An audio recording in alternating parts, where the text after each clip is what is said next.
صبح میں وزیر اعظم تھا اور شام کو رات کو میں ہائی جیکر بن گیا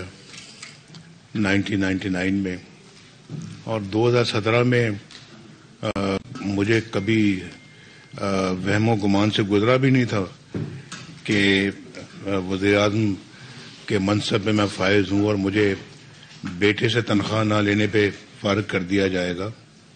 لیکن ایسا ہوا۔ اور آپ نے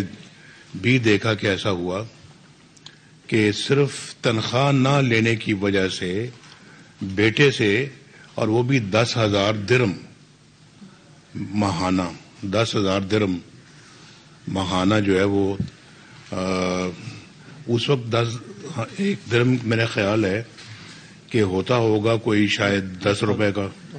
کیونکہ مجھے اچھی طرح یاد ہے جب میں سن 2001 میں سعودی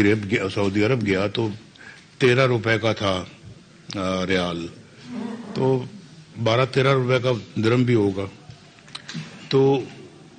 اس وقت 13 یعنی کہ 10,000 درم کا مطلب یہ ہوا کہ 1 لاکھ روپے کے لگ بھگ کی تنخواہ، اس پہ مجھے فارغ کر دیا، اور وہ بھی بلیک لا ڈکشنری دیکھنے کے بعد، کیونکہ پاکستان کے قانون میں اس کے لیے کوئی گنجائش نہیں تھی، تو نہ قانون میں گنجائش تھی نہ آئین میں گنجائش تھی، لیکن وزیر اعظم کو نکالنا مقصود تھا، صرف یہ تھا مقصد کہ جی وزیر اعظم کو فارغ کیا جائے، کیونکہ ایک سلیکٹڈ بندے کو لے کر آنا تھا۔ تو اس وقت 2017 میں پاکستان خوشحال تھا، بجلی بھی آ رہی تھی، لوڈ شیڈنگ بھی ختم ہو چکی تھی، آئل پیٹرول بہت سستا تھا، اور روپیہ مضبوط تھا، پاکستان میں سی پیک آ رہا تھا، ملک ایک ایٹمی قوت بن چکا تھا، اور دفاعی لحاظ سے بھی پاکستان مضبوط تھا،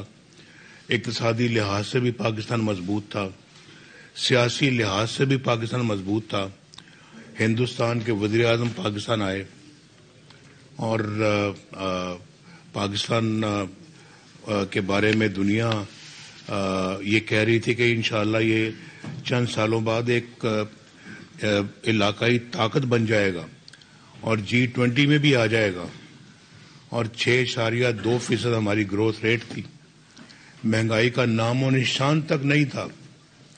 نہ آٹا مہنگا تھا، نہ چینی مہنگی تھی، نہ بجلی مہنگی تھی، نہ گیس مہنگی تھی، نہ دالیں مہنگی تھی، نہ گوشت مہنگا تھا، سب غریبوں کے گھر بھی ماشاءاللہ آباد تھے، اور بچے بھی اسکول جاتے تھے، اور گھر میں اپنا روزگار بھی تھا، لاکھوں لوگ روزگار حاصل کر رہے تھے پاکستان کے اندر، ہر سال کروڑوں غربت کی لکیر سے باہر نکل رہے تھے۔ تو ملک تو ایک طرح کا الحمدللہ بھاگ رہا تھا، آگے دوڑ رہا تھا ترقی میں، اور خطے کے باقی ممالک ہم سے پیچھے تھے۔ آج سارا کچھ ریورس ہو گیا۔ IMF سے ہم نے خدا حافظ کہا تھا اپنے زمانے میں، بیٹھے یہ ڈاکٹر صاحب میرے بائیں بیٹھے ہوئے ہیں، یہ خود ہیں ان کو اپنا خدا حافظ کہنے والے۔ اچھا بھائی، اب انشاءاللہ پھر جو ہے وہ ملیں گے، ابھی فی الحال ہمیں IMF کی کوئی ضرورت نہیں ہے، اپنا کام خود چلا رہے تھے، کوئی لون ہم اپنا جو ہے نا اپنے غیر ملکی جو قرضے تھے وہ واپس کر رہے تھے۔ مجھے معلوم ہے کہ ان کو معلوم ہے کہ ہم نے چین کا جو قرضہ واپس کیا، لیا نہیں ہم نے قرضہ اپنے زمانے میں، واپس کیا، اور اگر وہ مومنٹم چلتا رہتا تو آج ہم اللہ کے فضل و کرم سے بہت آگے ہوتے، دنیا میں ترقی یافتہ ممالک کے اندر بھی ہم بہت آگے ہوتے۔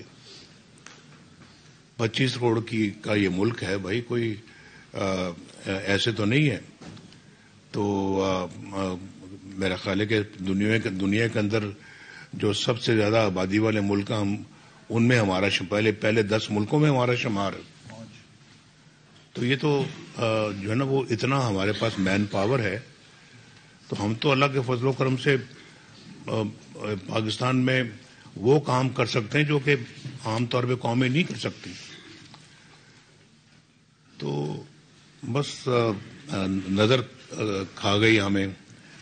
ہم خود بھی شاید اپنے ساتھ اتنے مخلص نہیں جتنے کہ ہمیں ہونا چاہیے تھا.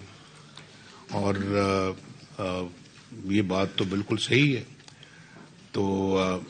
ناانصافیاں اتنی بڑی بڑی ہوتی ہیں، ہم خاموشی کے ساتھ برداشت کر جاتے ہیں، سہ جاتے ہیں. تو یہ بھی تو کسی کو پوچھنا چاہیے تھا نا کہ ایک وزیر اعظم صوبہ وزیر اعظم ہے تو رات کو بھائی ہائی جیکر کیسے بن گیا؟ تو یہ ساری چیزیں جو ہے نا یہ اپنا بہت افسوسناک ہیں. اور پھر آپ اپنا آپ میں سے پتہ نہیں کتنے آج صبح یا کل آئے ہوں گے ہوائی جہاز پہ، اور کئی بائی روڈ موٹر وے سے آئے ہوں گے. تو پہلے تو سڑکوں پہ آنا بڑا ایک مشکل کام تھا، اور آج کل تو جگہ جگہ آپ کو موٹر ویز ملتی ہیں. تو آپ کے 10 گھنٹے کے سفر جو ہیں وہ 5 گھنٹے کے ہو گئے ہیں، یا اس سے بھی کم کے ہو گئے ہیں. ابھی ہمیں آپ یہ بتائیں کہ ہم اگر وہاں سے پشاور سے سکھر تک ہم نے جو ہے وہ موٹر وے بنا دی، تو سکھر سے آگے حیدرآباد کیوں نہیں بنائی؟